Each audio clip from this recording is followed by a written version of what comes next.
Assalamualaikum warahmatullahi wabarakatuh.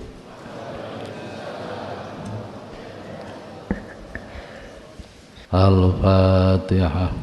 A'udzu billahi minasy syaithanir rajim. Bismillahirrahmanirrahim. Alhamdulillahi rabbil alamin. Ar-Rahmanir Rahim. Maliki yaumiddin.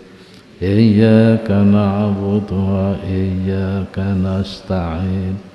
Ihdinas siratal mustaqim. Siratal ladzina an'amta 'alaihim ghairil maghdubi 'alaihim waladdallin. Para bapak, para ibu, lembaran ingkang dibagi kala malam Selasa kapengker tasih dereng tutup. Mangke ditutupno insyaallah malam Selasa akan datang. Sakniki kula badhe ngaji bab fadhail. Fadhailil a'mal. Kautamaane amal wonten bulan Muharram. Yaumi Asyura tanggal 10 Muharram. Keterangan kula kutip saking kitab Nazhatul Majalis wa Muntakhabun Nafais ingkang dipun serat kalian Syekh Abdurrahman As-Sofuri. Yang kedua, kitab An-Nawadir yang ditulis oleh Syekh Ahmad Syihabuddin bin Salamah Al-Qalyubi. Sepindah kula badhe matur malam Senin akan datang niku malam Tasu'a tanggal 9 bulan Muharram. Malam Selasa iku Yaumu Asyura 10 Muharram. Wonten tanggal 9 Muharram, tanggal 10 Muharram disunahkan untuk berpuasa. Tapi sampun sering kula terangaken apa sebab musababe. Sakniki kula nerangaken yang lain. Tanggal 10 Muharram iku disebut Yaumul Asyura. Saktemene Al-Yaumul Ashir, hari yang ke-10 iku disebut Yaumul Asyura. Ki sebabe apa? Wonten kitab Nazhatul Majalis wa Muntakhabun Nafais juz 1 halaman 174. Ku diterangaken krana wonten dina tanggal 10 Muharram Allah memuliakan 10 nabinya, 10 asrun, 10 nabinya. Summiya asyura li'annallaha akrama fihi jama'atan minal anbiya alaihi musholatu wassalam. Karena pada hari ke-10 itu Allah memuliakan jamaah satu golongan dari nabi-nabinya. Jumlahe enten 10. Nomor 1 istofa Adama. Istofa Adama artinya Allah memilih Nabi Adam. Apa artinya memilih Nabi Adam? Nabi Adam niku gadah salah. Karena kesalahannya Nabi Adam diturunkan ke bumi. Ibu Hawa jatuh di Jeddah, Nabi Adam jatuh di Sri Lanka. Kemudian Nabi Adam bertobat pada tanggal 10 Muharram diterima tobatnya.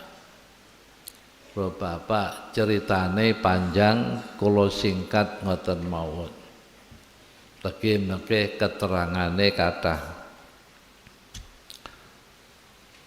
Nomor kalih wa rafa'a Idrisa.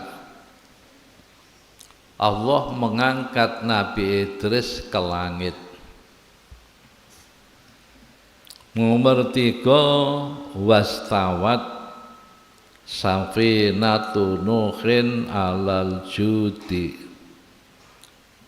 Yauma asyura ba'da'an makasal ma'u alal ardi mi'atan wa khamsina yauman.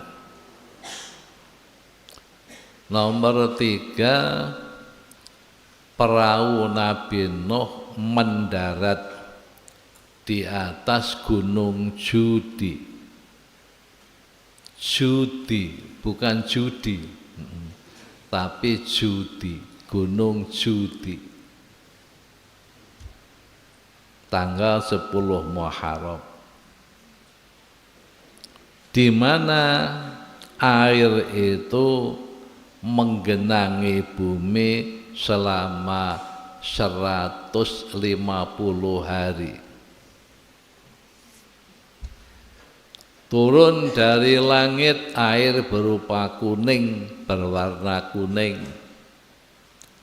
Ya, nyumber dari bumi berwarna merah. Akhirnya merusak segala sesuatu, menggenangi bumi selama 150 tahun. Ini berakibat sampai Ka'bah roboh selama 150 tahun. 150 hari. Yang keempat, wa takhadallahu Ibrahima khalilan yauma asyura. Allah mengangkat Nabi Ibrahim sebagai kekasih. Ini tanggal 10 Muharram. Kalau Bapak, pada waktu itu Nabi Ibrahim dilontarkan Raja Namrud ke tengah-tengah api, tapi apinya menjadi dingin.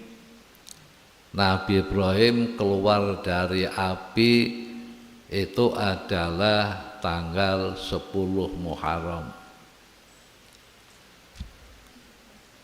Kemudian yang kelima, wa ghafarallahu li Dawud alaihissalam yauma Asyura. Allah mengampuni kesalahan Nabi Dawud.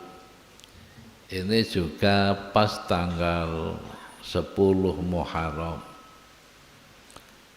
Nomor 6, waradallahu ala Sulaiman mulkahu fihi. Allah mengembalikan kerajaan Nabi Sulaiman kepadanya. Ini juga bertepatan pada tanggal 10 Muharram. Nabi Sulaiman pernah kehilangan kerajaannya.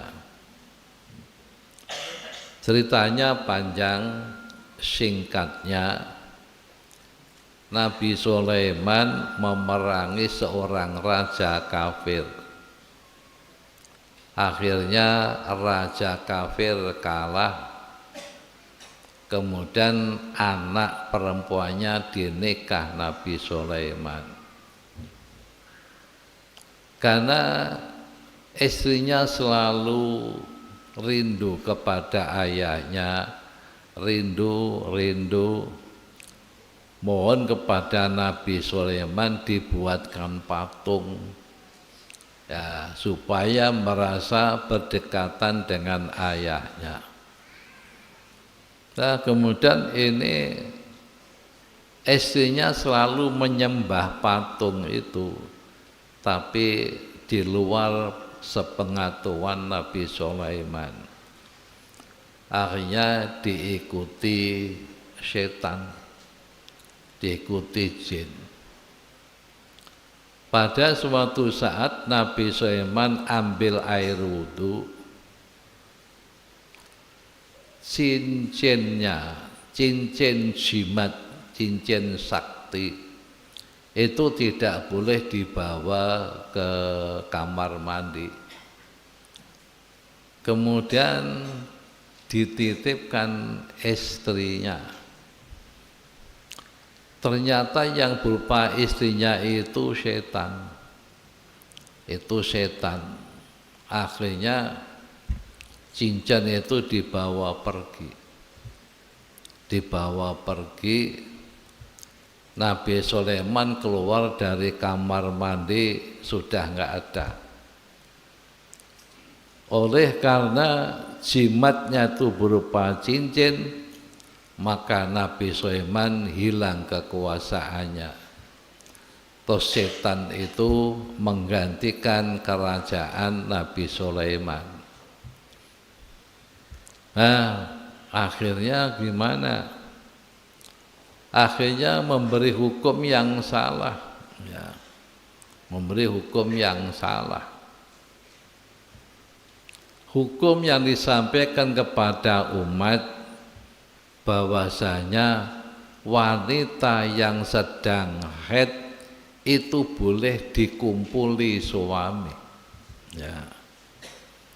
Akhirnya rakyatnya berontak. Ini bukan hukumnya Nabi Sulaiman, ya, bukan hukumnya Nabi Sulaiman.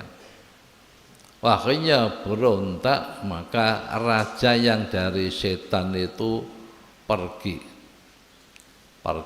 cincinnya dibuang ke laut.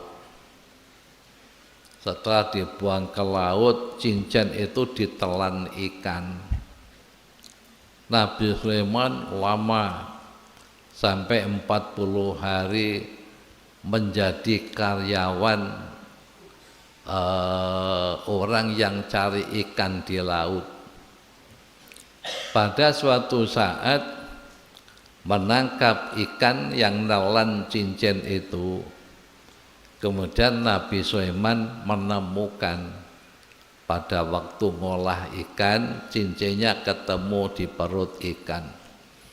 Kemudian Nabi Sulaiman kembali ke kerajaannya, menguasai kerajaan lagi.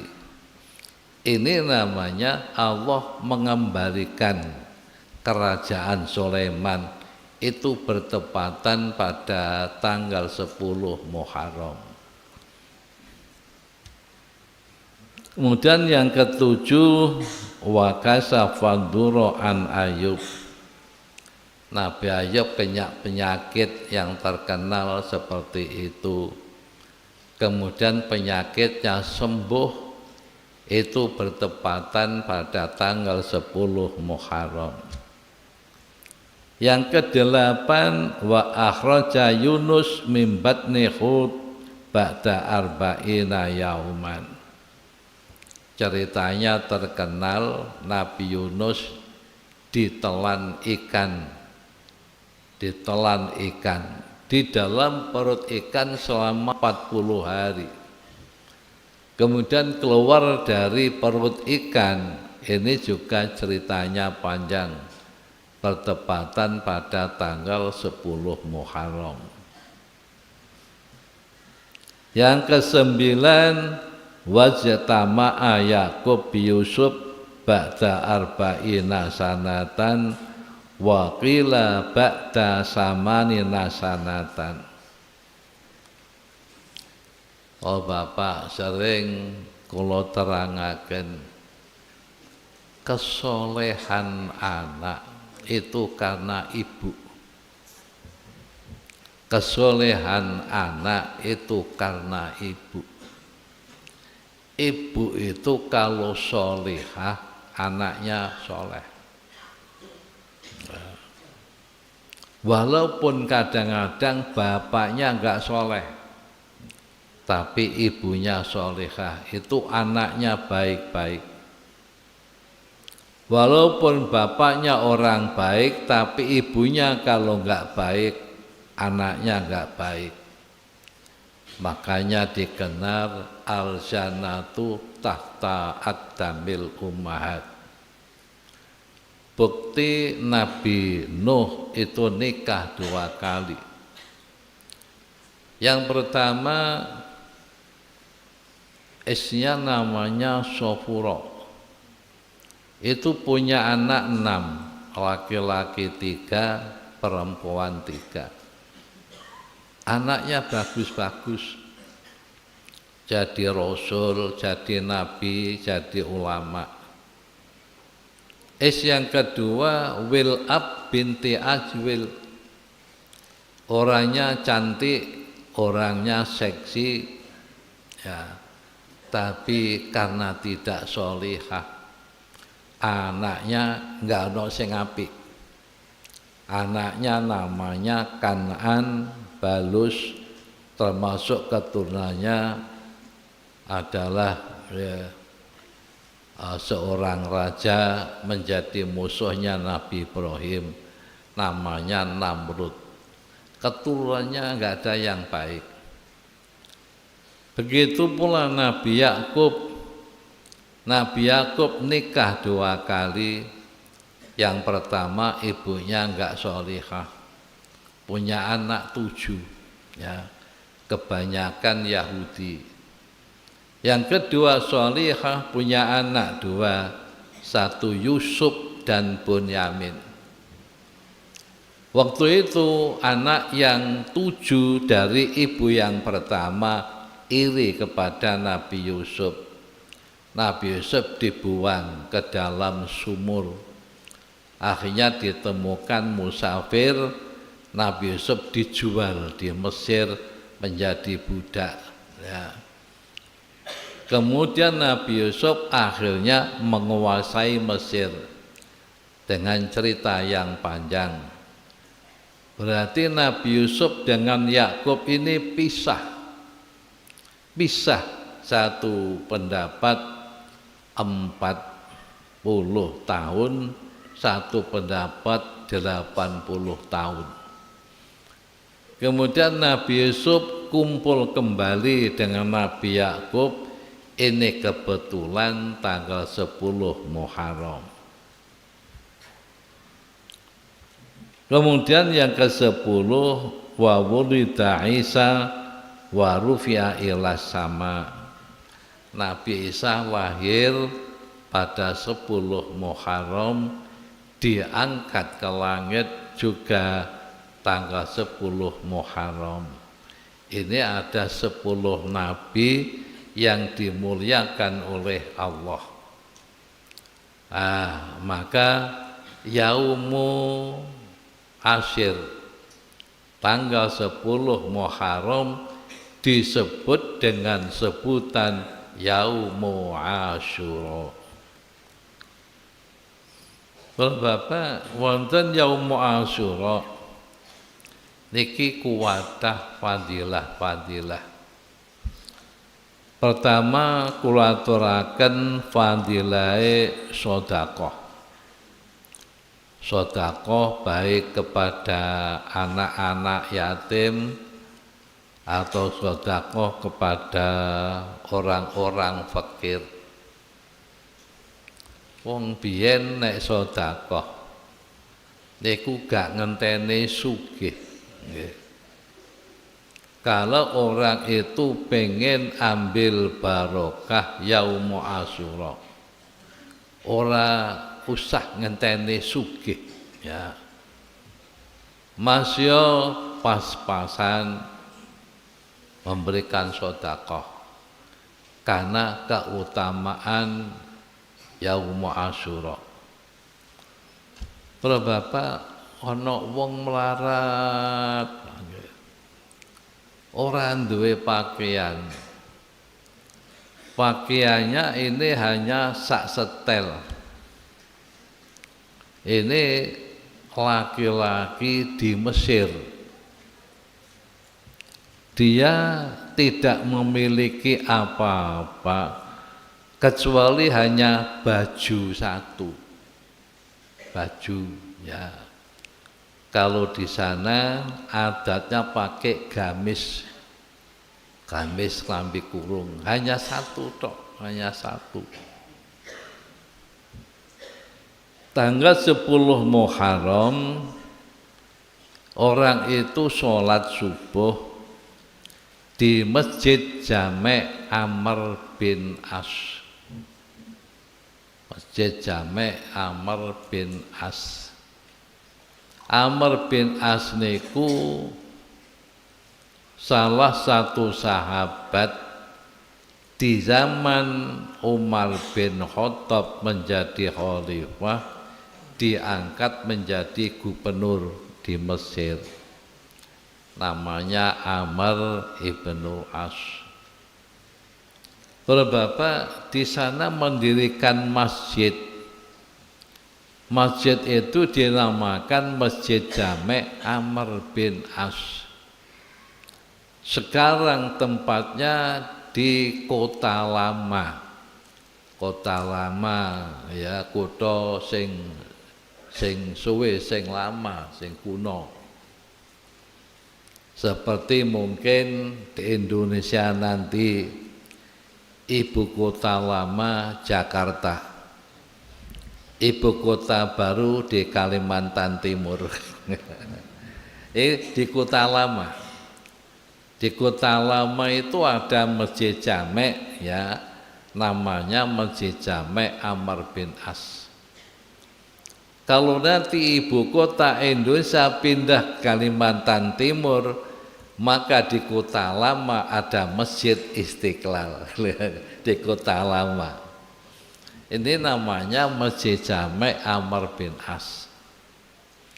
Masjid Jami' Amr bin As ini tidak boleh dimasuki ya kelompok wanita. Wong wedok enggak bareng mlebu Masjid Jami' Amr bin As kecuali pada tanggal 10 Muharram.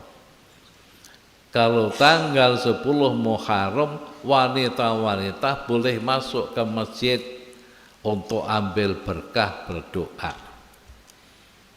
Kalau Bapak, laki-laki dari Mesir niki sholat subuh wonten Masjid Jami' Amr ibnul As.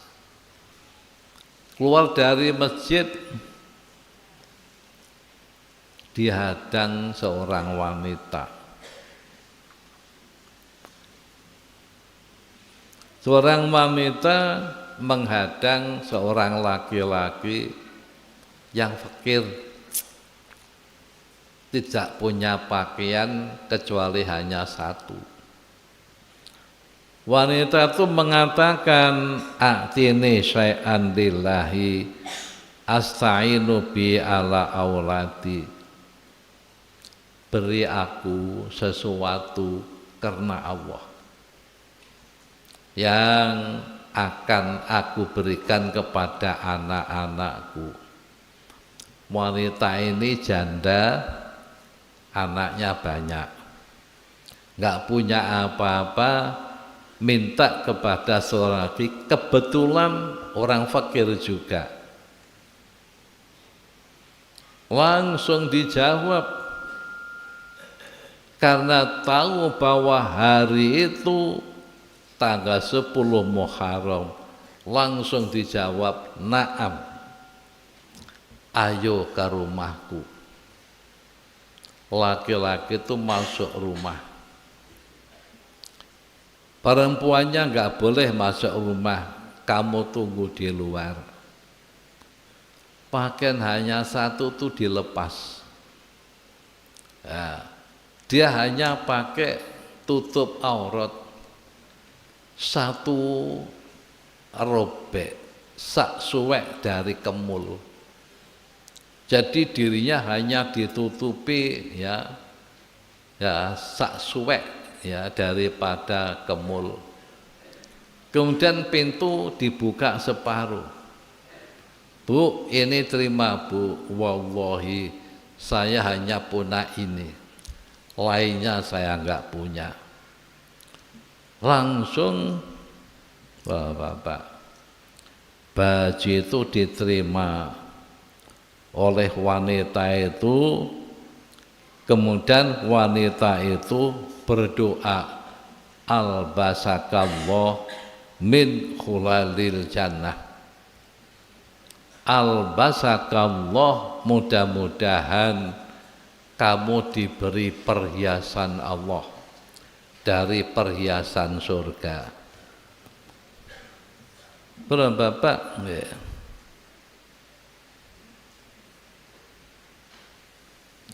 Jadi dia tuh hanya pakai itizar, pakai tutup ya, tutup aurat.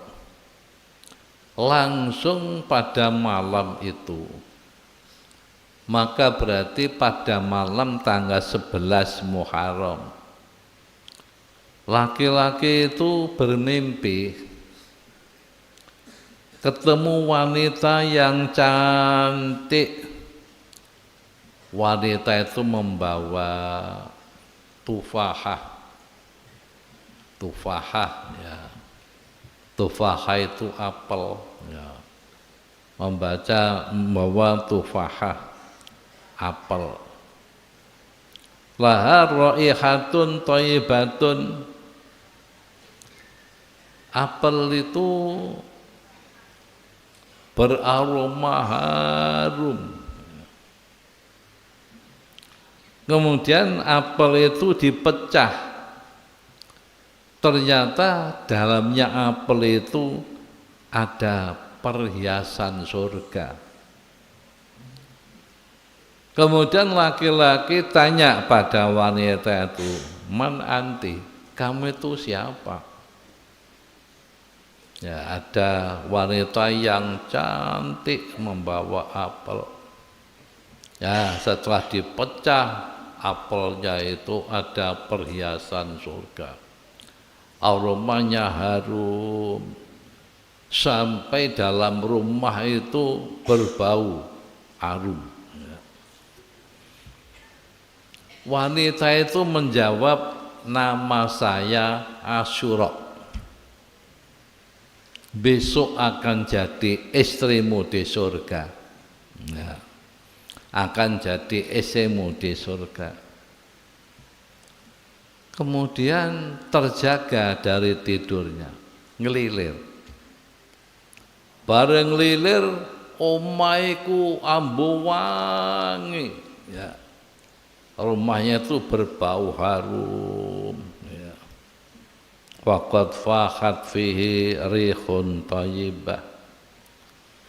Bar mambu wangi, omahe wangi, gak sabar.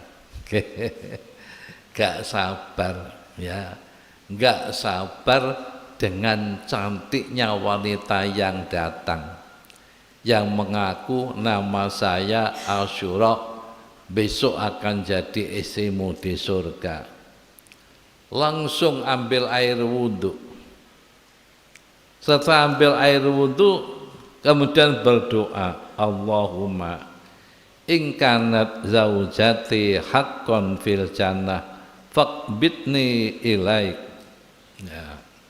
Berdoa, ya Allah ya Rabbi, kalau memang wanita dalam impianku itu betul-betul menjadi istriku di surga, pundut saja rohku ya Allah, minta mati ya. Berdoa, faqbidni ilaika, kulo pengen pundut, kulo pecah mawon. Fastajallahu du'ahu wa mata fil hal. Setelah berdoa dijabahi Allah, langsung orang itu meninggal. Kalau Bapak, intinya pada tanggal 10 Muharram perbanyaklah sedekah. Bersedekah jangan nunggu kaya ya. Pokoknya ada, misalnya seperti di rumah banyak baju-baju yang tidak terpakai, ada seragam batik berapa, ada seragam putih berapa, ada sarung berapa, tidak terpakai di rumah, berikan kepada fakir-fakir miskin. Ini orang hanya punya satu baju, karena ingat keberkahan 10 Muharram ini ya, sabar, baju hanya satu dilepas diberikan kepada orang fakir. Bapak, ini ditulis oleh Syekh Abdul Rahman Asy-Syafuri di dalam kitab Nazhatul Majalis juz 1 halaman 175. Bapak, di dalam kitab Raudhul Afkar ada seorang laki-laki mengaji di hadapan seorang ulama. Ulama itu menerangkan bahwasanya barang siapa yang bersedekah dengan 7 dirham pada hari Asyura, 1 dirham itu 1 keping perak. Kurs uang Indonesia sekarang 200.000. Ini kalau 7 dirham 200.000 kali berapa? Kali 7, maka berarti 1.400.000.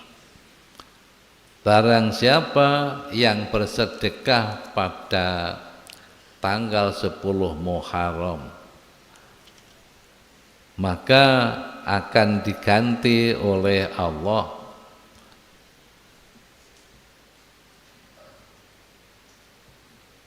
7.000.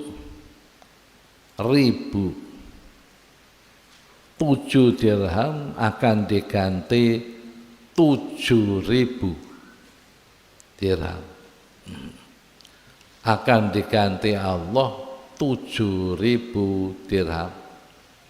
Maka berarti 1 dirham akan diberi imbalan di dunia 1.000. Berarti kalau 7 dirham ini akan diganti 7.000 dirham. Kemudian seorang laki-laki yang mengaji di depan ulama ini bersedekah 7 dirham. Setelah bersedekah 7 dirham, ditunggu imbalannya kok enggak kunjung datang. Ya. Sepanjang tahun kok enggak kunjung datang. Ya, bulan pertama enggak ada imbalan, bulan kedua enggak ada imbalan, bulan ketiga enggak ada imbalan, 1 tahun enggak ada imbalan. Akhirnya ngaji lagi di hadapan ulama yang lain. Ulama yang lain juga menerangkan bahwasanya barang siapa ya yang bersedekah 1 dirham pada tanggal 10 Muharram, maka diganti 1000 dirham. Ya, kan pas. Yang pertama 7 dirham akan diganti 7.000. Nah sekarang kalau 1 dirham akan diganti 1000 dirham. Setelah ulama itu mengatakan begitu, laki-laki sing sedekah 7 dirham iku mengatakan ini bohong, ini enggak benar. Karena aku sudah sedekah 7 dirham, nyatanya sampai sekarang enggak ada imbalan. Para bapak, lajeng bareng ngepasi pas pada tanggal 10 Muharram yang datang. Ini ada seorang laki-laki membawa 7.000 dirham, membawa 7.000 dirham, datang kepada laki-laki itu yang sudah ngaji 2 kali. Yang pertama dia buktikan, kemudian yang kedua ngaji lagi seperti itu, dia mengatakan bohong. Tiba-tiba pada malam 10 Muharram datang laki-laki membawa uang 7.000 dirham. Wong lanang yang bohong. Ini ada uang ya sebagai ganti sedekahmu 7.000 dirham. Di mana kamu dulu sedekah 7 dirham ya. Tapi kamu bodoh. Seandainya kamu sabar, kamu tunggu sampai besok hari kiamat, ini pasti lebih baik daripada 7.000 dirham di dunia. Nah, ditunggu kok njaluk imbalan ning donya ya. Maka artinya apa? Kalau kita bersedekah enggak usah nunggu imbalan, tapi menunggu imbalan besok di akhirat itu lebih banyak dan lebih utama, juga lebih kekal. Para bapak, iki fadilah bersedekah. Wonten kitab An-Nawadir yang ditulis oleh Syekh Ahmad Syihabuddin bin Salamah Al-Qalyubi pada halaman 51 sampai 52. Diceritakan ada seorang fakir. Orang fakir ini keluarganya banyak, mempunyai saham di bank negara, istilahnya Baitul Mal. Pada zaman itu orang fakir, anak-anak yatim menjadi tanggungan negara. Maka berarti orang fakir punya saham di Baitul Mal, di bank negara itu punya saham, tapi nggak pernah diambil. Orang fakir ini sabar, walaupun fakir keluarganya banyak, tidak pernah ambil ya sahamnya di Baitul Mal, nggak pernah. Tapi karena kepepet ya, kepepet, terjepit ekonomi, dia tidak punya apa-apa untuk memberikan nafkah kepada keluarganya. Ini terpaksa harus datang ke seorang gubernur di daerah namanya daerah Roy, daerah Roy. Indonesia punya provinsi namanya Provinsi Riau. Riau, Indonesia punya Provinsi Riau. Ini di Timur Tengah ada provinsi namanya Roy. Provinsi ini dikuasai oleh gubernur. Ya. Oleh karena terpepet, karena terpaksa, tidak ada nafkah untuk keluarganya, datang dari rumah qobla subuh sampai ke tempatnya gubernur ini subuh. Sampai di tempatnya Qadhi Roy, dia mengatakan, sungguh aku ini laki-laki yang fakir, keluargaku banyak, saya datang kepadamu minta kasih sayang kepadamu ya demi ya barokahnya hari ini. Hari ini itu ketepatan tanggal 10 Muharram. Berilah aku 10 kati roti dan 10 kati daging dan uang 2 dirham. Karena enggak pernah ambil, sahamnya enggak pernah diambil. Karena ini kepepet, terpaksa minta 10 kati roti, 10 kati daging, dan uang 2 dirham. Untuk memberikan makan anak-anak saya yang masih kecil. Mudah-mudahan Tuan Kondi diberi pembalasan oleh Allah. Kemudian Kondi mengatakan, ya saya beri tapi enggak sekarang, nanti zuhur. Ya, zuhur kamu datang ke sini, saya siapkan dulu. Subhanallah, rumahnya jauh. Orang desa menuju ke kota tempatnya Qadhi ini harus melintasi padang pasir.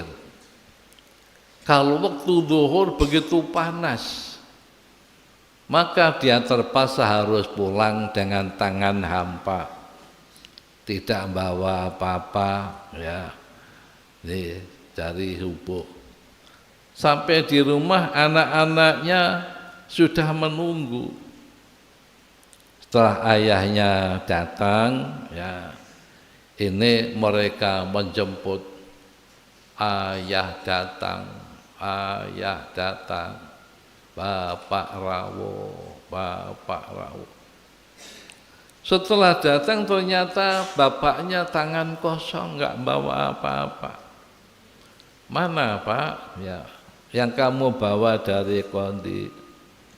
Nak sabar, Tuan Kondi janji nanti zuhur.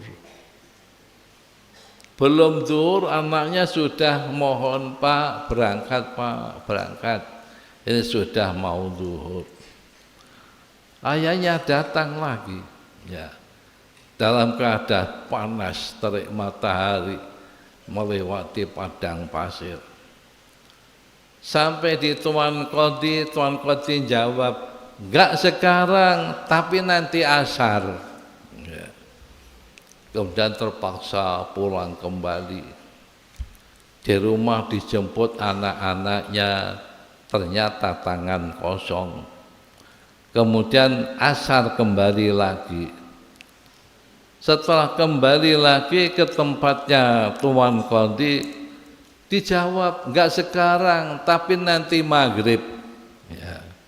Subuh katanya zuhur katanya asar katanya maghrib. Singkatnya cerita, maghrib datang. Setelah datang, Tuan Qadhi mengatakan, tidak ada suatu pun yang aku berikan kamu. Ya subhanallah. Orang fakir kembali dengan hati yang susah, air mata menetes karena menangis, karena takut, ya, bagaimana kondisi anak-anaknya yang masih kecil, dan dia bingung nanti kalau ditanya oleh anaknya bagaimana moodnya bisa menjawab. Matanya sudah tidak kuat lagi melihat kondisi anak-anaknya. Telinganya sudah tidak kuat lagi mendengar tangis rengean anak-anaknya, sudah enggak kuat lagi. Sambil pulang, sambil menangis, ya Allah Gusti, ya, bagaimana aku kuat melihat anak-anakku? Bagaimana mulutku bisa menjawab anak-anakku jika anakku bertanya? Bagaimana telingaku bisa kuat mendengar tangisan anakku? Nangis, ya, sambil berjalan pulang. Tiba-tiba melewati rumahnya seorang Nasrani. Seorang Nasrani itu namanya Saiduk. Namanya Saiduk, itu punya rumah di tepi jalan. Melihat ada seorang muslim menangis, ini dihadang oleh orang Nasrani yang namanya Saiduk. Dia bertanya, Pak, kenapa kamu menangis? Maka orang fakir itu menjawab, karena tahu dia bukan orang muslim, tapi orang Nasrani. Jawab, jangan bertanya kondisi saya. Nah, orang Nasrani, ya, memaksa sampai bersumpah, demi Tuhan, demi Allah, aku bertanya kepada kamu, berilah tahu apa sebabnya kamu menangis. Kemudian orang fakir itu bercerita tentang dia dengan seorang Qadhi Roi, di mana Qadhi Roi janji memberi zuhur. Ternyata zuhur gagal. Dijanji asar, ternyata asar juga tidak. Sampai maghrib, ternyata maghrib juga tidak memberi. Nah, ini diceritakan kepada seorang Nasrani. Terus orang Nasrani bertanya, hari ini menurut kamu orang Islam hari apa? Ini hari Asyura. Hari Asyura itu sifatnya bagaimana? Berkahnya bagaimana? Kemudian sebagian dari barokahnya disampaikan kepada orang Nasrani, namanya Saiduk. Kemudian orang Nasrani ini berkata, Pak, ya, kamu akan saya beri lebih banyak daripada yang kamu harapkan. Jika kamu minta 2 dirham, oleh qadhi tidak beri, akan aku beri 20 dirham. Begitu pula roti dan daging akan aku beri lipat. Ya. Ini tidak hanya sekali ini, kamu akan aku tanggung setiap bulan sekian ini. Para Bapak, subhanallah. Langsung oleh orang Nasrani diambilkan roti. Kalau 10 kati maka lebih, ya, dilipatkan sampai 10 kali. Daging 10 kati dilipatkan 10 kali. Dirham 2 dirham dilipatkan 10 kali menjadi 20 dirham. Diterima oleh orang fakir itu. Ambillah ini untuk kamu dan untuk keluargamu demi memuliakan bulan ini, memuliakan hari Muharram ini. Kemudian fakir itu pulang dengan membawa gembira. Setelah anaknya melihat, merasa gembira, dia bersama dengan anaknya ini langsung berdoa dengan suara yang keras. Allahumma man adkhala alaina surur fa adkhil alaihi al-faraha ajilan. Ini doanya orang fakir dan anak-anaknya.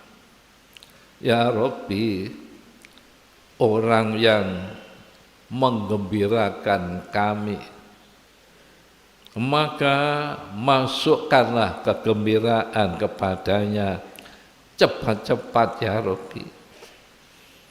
Langsung para Bapak, falamma kana lail, malamnya itu, di malam, pada malam itu, seorang qadhi itu bermimpi. Ya, bermimpi ada hatif. Hatif itu suara yang tidak tampak orangnya. Mengatakan, angkat kepalamu. Angkat kepalamu, lihat ke atas. Bareng delok ning dhuwur, ternyata ada rumah pencakar langit. Ya, 2 buah panggung, di mana panggung yang satu terdiri dari emas, yang satu terdiri dari perak. Di mana di rumah panggung itu banyak namanya wanita-wanita cantik, bidadari-bidadari. Kemudian qadhi ini bertanya, ilahi liman hadanil qasrani. Ini milik siapa? 2 rumah panggung, yang satu dari emas, yang satu dari perak. Kemudian orang itu dijawab, semula 2 panggung ini aku ciptakan untuk kamu. Semula 2 panggung yang hebat ini aku ciptakan untuk kamu. Jika kamu memberi kebutuhannya orang fakir, ya, jika kamu memberi kebutuhannya orang fakir. Jadi ada syarat.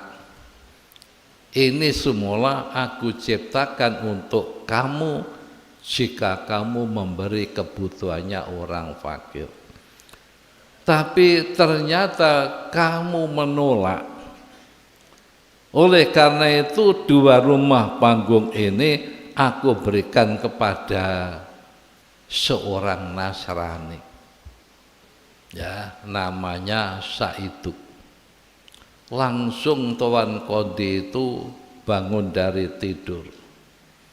Merasa takut, merasa susah. Sambil berteriak, ya wailana wa ya suburoh, ya wailana, aduh aku celaka, aduh aku kerusakan. Ya. Kemudian langsung Tuan Qadhi itu mencari orang yang namanya Saiduk, orang Nasrani. Setelah ketemu rumahnya, mengetuk pintunya, langsung Tuan Qadhi bertanya, apa yang kamu buat malam ini? Perbuatan yang bagus. Tuan Qadhi, kamu kok bertanya aku seperti itu? Ada apa? Kemudian Tuan Qadhi menceritakan impian itu.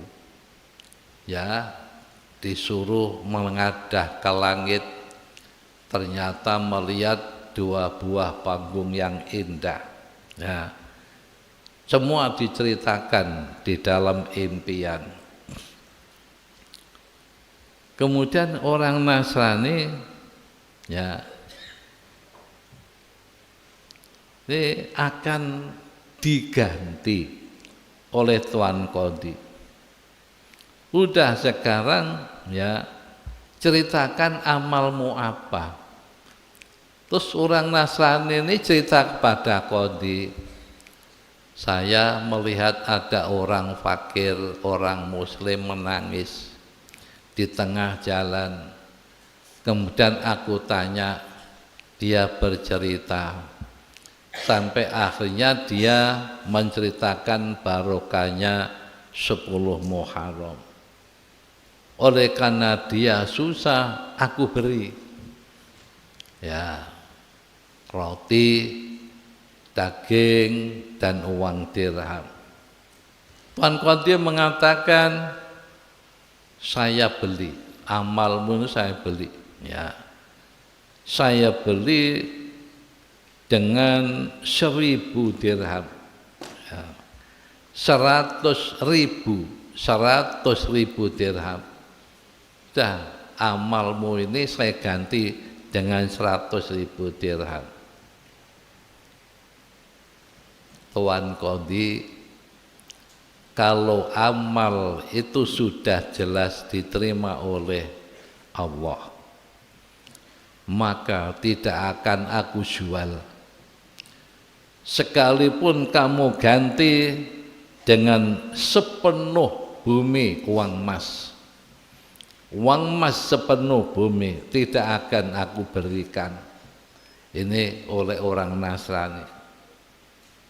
Kemudian akhirnya Tuan Qadhi pegang tanganku, asyhadu an la ilaha illallah wa asyhadu anna Muhammadur Rasulullah.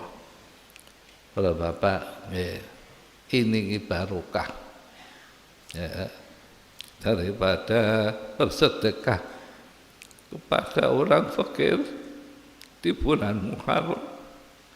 Orang Nasrani bisa masuk Islam, ya. Seorang Qadhi, orang Muslim, malah tidak peduli kepada orang-orang Muslim yang fakir. Nah, ini akhirnya orang Nasrani ini masuk Islam, amalnya tambah baik, tambah baik, tambah baik, kemudian mati dengan membawa syahadah, dia masuk surga.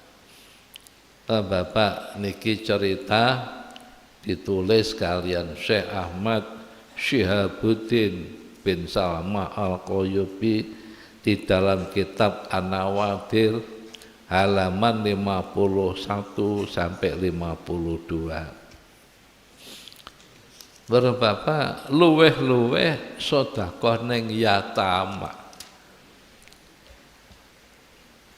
Pada suatu hari ada seorang laki-laki yang ahli maksiat. Orang yang hidupnya itu hanya maksiat, maksiat, dan maksiat. Ya. Pada suatu hari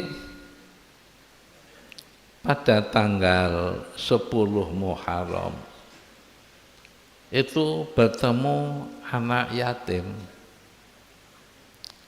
Bertemu anak yatim di mana pakaiannya itu compang-camping.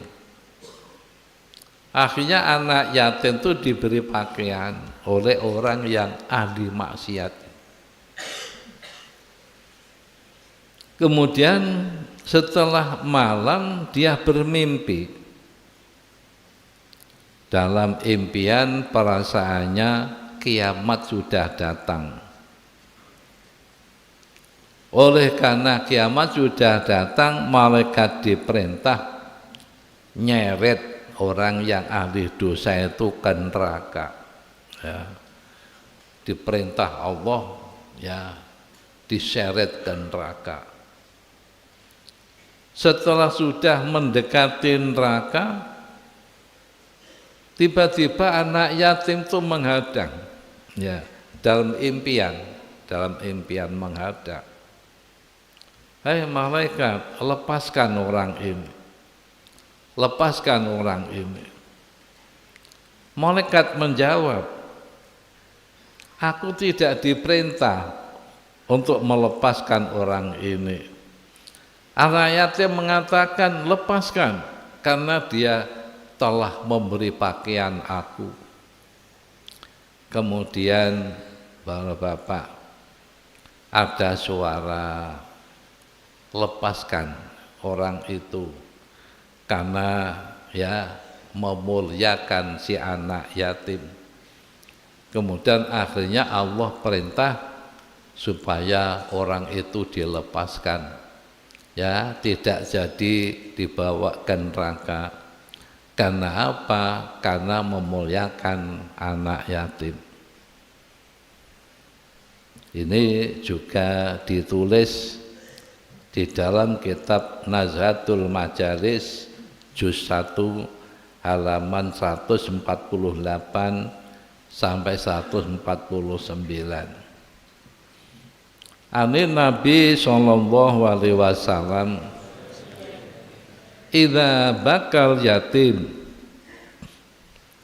ihtazal arsyur rahman, ihtaza arsyur rahman, fayaqulu ya malayati man dalladhi abka hadzal yatim alladhi ghayabtu abahu fi turab, fataqulu malaikah rabbana anta a'lam, fayaqulullahu ta'ala ya malaikati isyhadu annaman askatahu wa ardahu an urdiyahu yaumal qiyamah. Kanjeng Nabi bersabda, anak yatim itu kalau menangis aras guncang.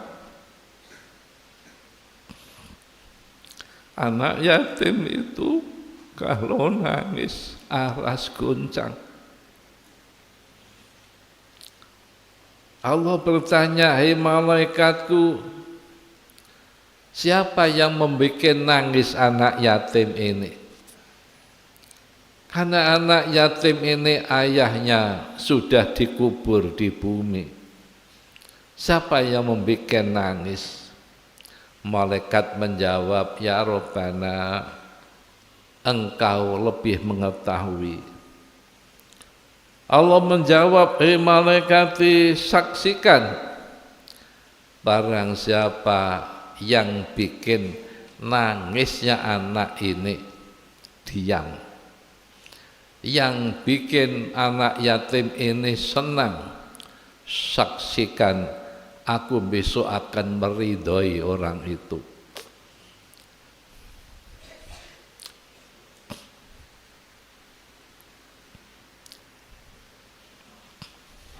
yatim.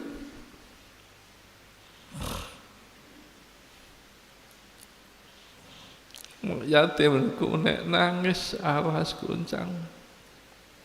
Allah bersaksi, malaikat saksenono wong sing gawe meneng saka nangise bocah yatim, sing gawe senenge bocah yatim, besok ning dina kiamat aku ridhoi.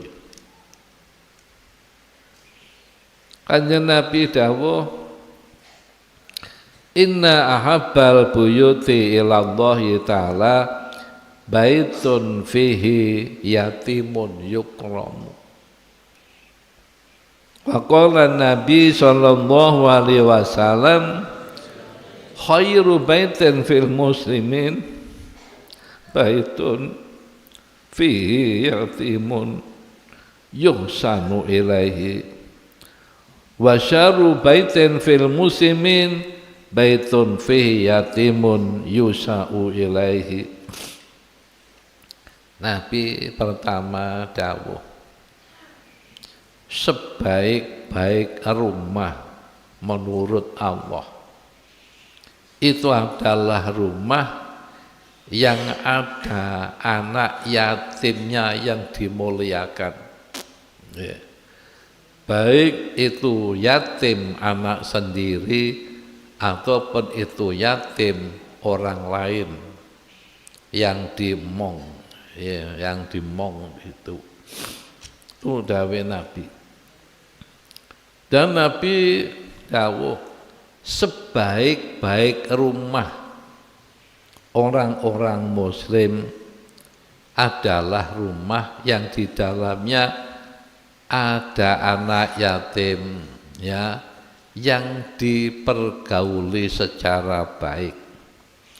Seburuk-buruk rumah ada rumah yang di dalamnya ada anak yatim yang dipergauli secara buruk. Artinya itu yang pergaulannya tidak baik.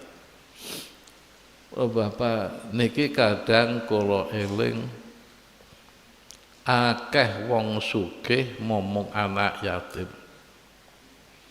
Tapi anak yatim ya dikongkon nyambut gawe neng sawah, dikongkon resik-resik kebun, dikongkon penggawean yang berat-berat, iki jenenge gak ngeramut. Itu namanya yusa'u alaihi. Ya. Maka ngeramut anak yatim secara buruk, ya, ini adalah rumah yang paling buruk. Tapi rumah yang paling baik ada rumah di mana rumah itu ada anak yatimnya, ya, yang diperlakukan secara baik. Para bapak,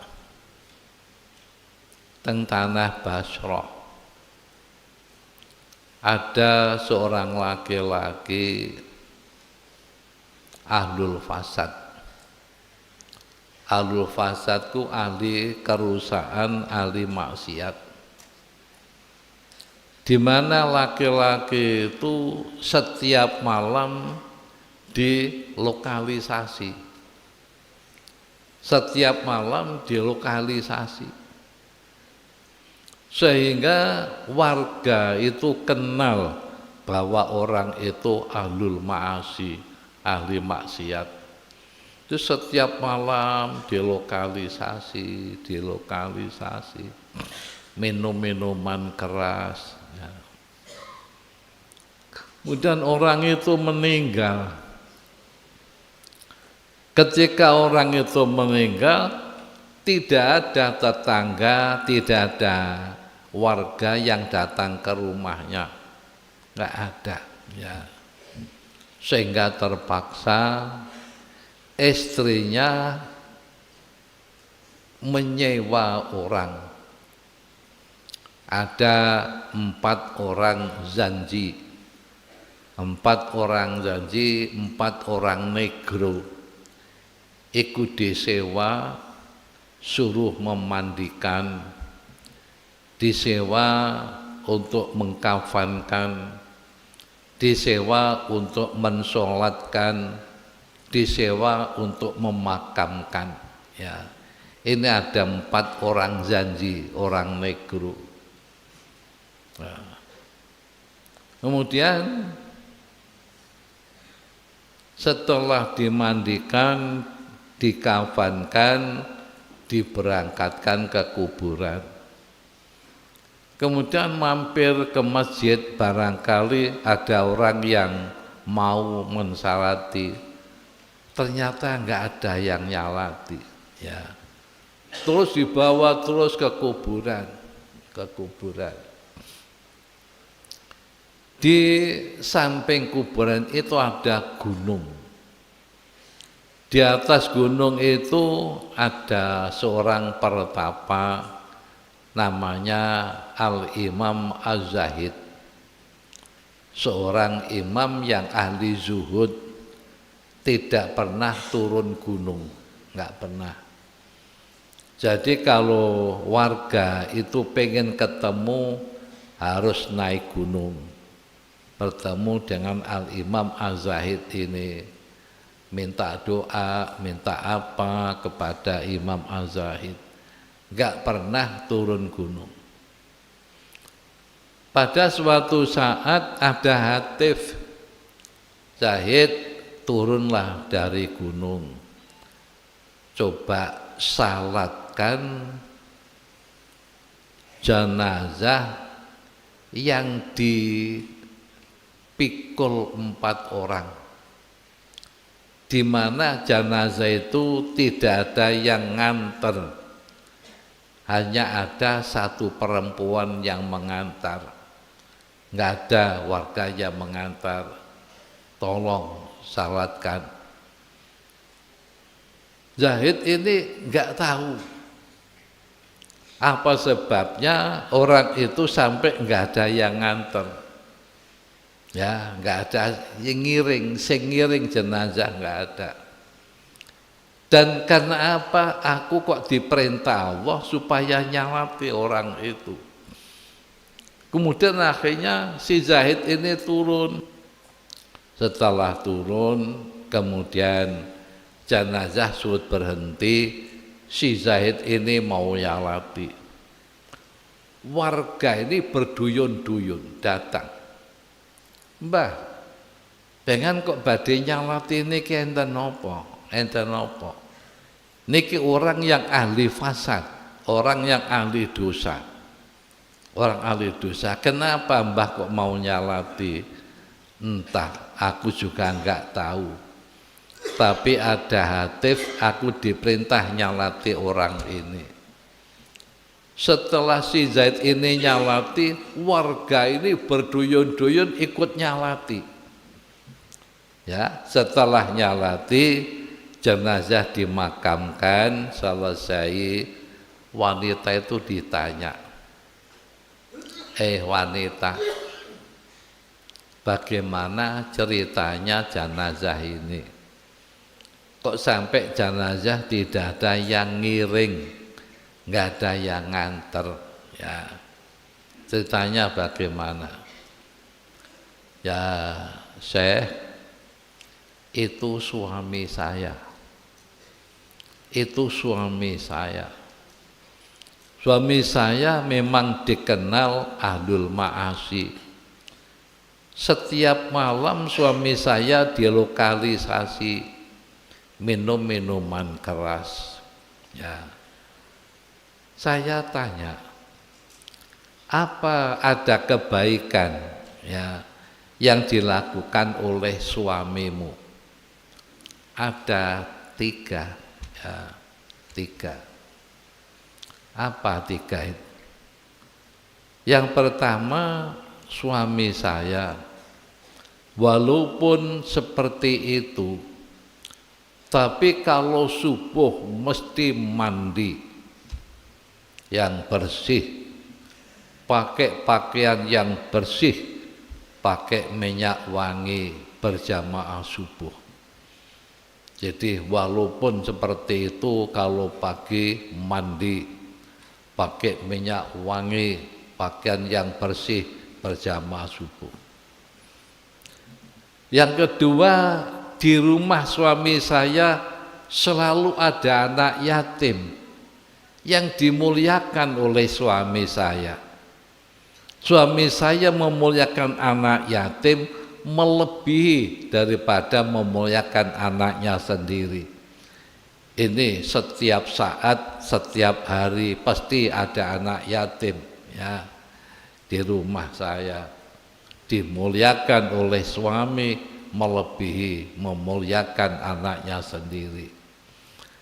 Kemudian yang ketiga, kalau malam itu suami saya mesti bangun, kemudian malam bertahajud mohon ampun kepada Allah. Ini setiap malam, sepertiga malam yang akhir ini suami saya mesti sholat tahajud, sholat lel. Oh, ini kalian sudah dengar sendiri. Jadi apa sebabnya aku diperintah Allah sembahyang kepada jenazah? Karena punya amal yang bagus ada 3. Yang satu selalu jamaah subuh, kedua memuliakan anak yatim di rumahnya, kemudian ketiga setiap malam bertahajud mohon ampun kepada Allah. Karena setiap malam sepertiga akhir ini Nabi mengatakan Allah turun ke langit bumi. Itu ke langit bumi bukan Allah, tapi artinya pesuruh Allah, di mana pesuruh ini menawarkan 3 hal kepada umat. Pada malam ini siapa yang berdoa diijabahi oleh Allah. Pada malam ini siapa yang mohon ampun diampuni oleh Allah. Pada malam ini siapa yang minta hajatnya dikabulkan oleh Allah. Ini setiap malam sepertiga malam yang akhir.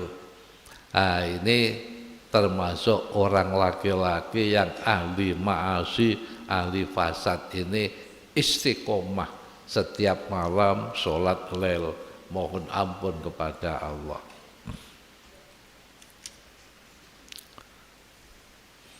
An Abi Darda radhiyallahu anhu annahu syaka qaswata qalbi ila Nabi sallallahu alaihi wasallam faqala lahu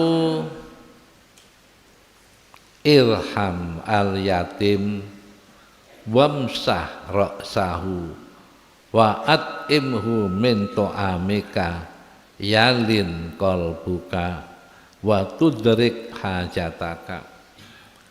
Abi Darda radhiyallahu anhu ini mengadu kepada Nabi, ya Rasulullah, hatiku keras,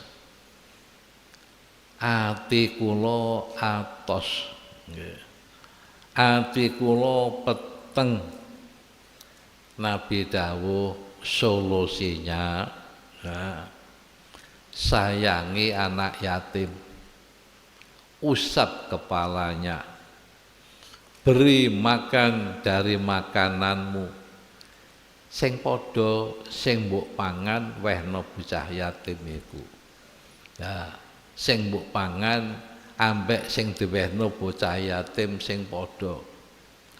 At'imhu min ta'amika, engko atimu bisa gembuk, atimu bisa padang, kamu akan bisa memperoleh kehajatanmu. Akhirnya pun Nabi Darda melaksanakan apa yang dikatakan oleh Nabi, ya, memberi makan pada anak yatim, menyayangi anak yatim, mengusap kepalanya anak yatim, kemudian hatinya menjadi lunak, hatinya menjadi terang, apa yang menjadi hajatnya dikabulkan oleh Allah Subhanahu wa ta'ala. Ani Nabi sallallahu alaihi wasallam man masaha ala ra'si yatimin lam yamsahu illa lillah kana lahu bikulli sya'ratin marrat 'alaiha yadu asyru hasanatin wa man ahsana ila yatimihi aw yatimin indahu kuntu ana wa huwa ana wa huwa kahataini fil jannah. Wa qarna baina sababati wal wusta.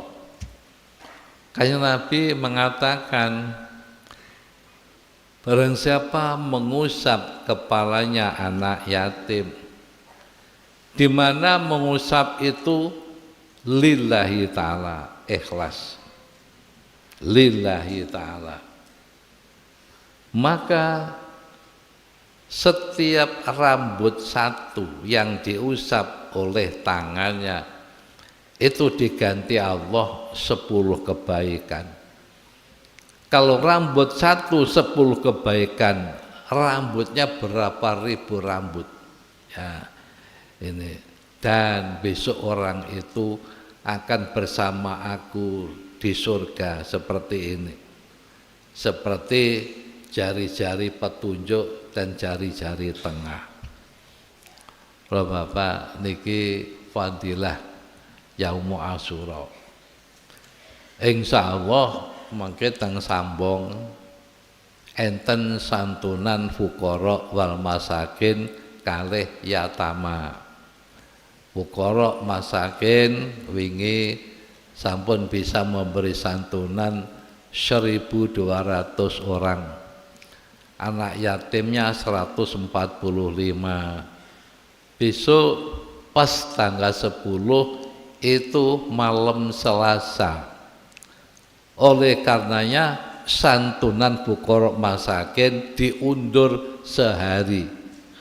Karena pas malam Selasa, pas di sini ngaji, maka terpaksa santunannya diundur malam Rebu tanggal 11 ya.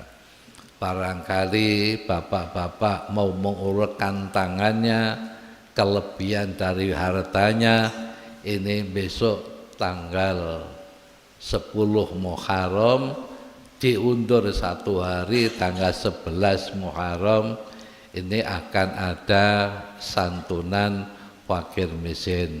Itu dilaksanakan setiap tahun. Insya Allah sudah ada 13 tahun ya.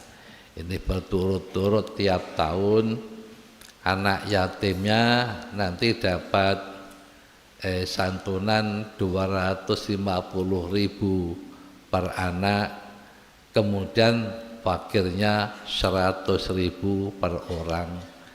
Alhamdulillah tahun kemarin sudah bisa memberi 1.200 orang. Mudah-mudahan keterangan niki bisa bermanfaat. Bismillahirrahmanirrahim. Rabbi fa'fa'na bi barakatihim wa dina lahusna bi hurmatihim ma'amina fi tariqatihim wa mu'afatihim minal fitani rabbi fa'fa'na bi barakatihim wa dina lahusna bi hurmatihim wa amitna fi tariqatihim wa mu'afatin minal fitani rabbi fa'fa'na bi barakatihim wa dina lahusna bi hurmatihim wa amitna fi tariqatihim wa afa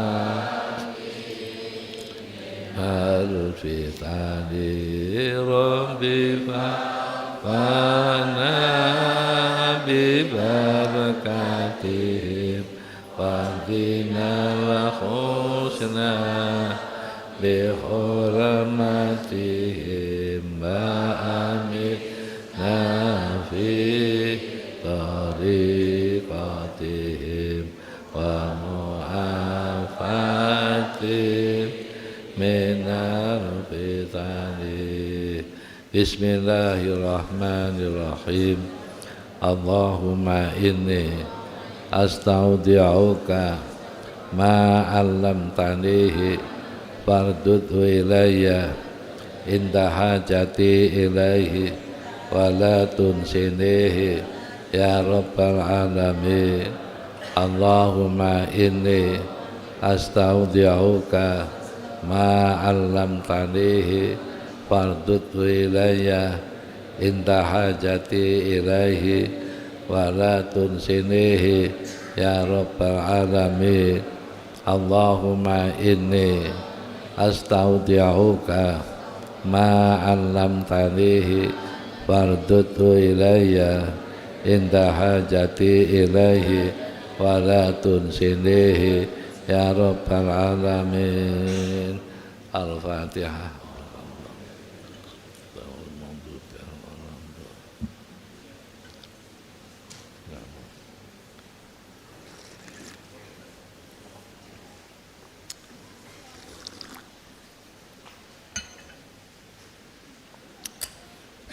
Assalamualaikum warahmatullahi wabarakatuh.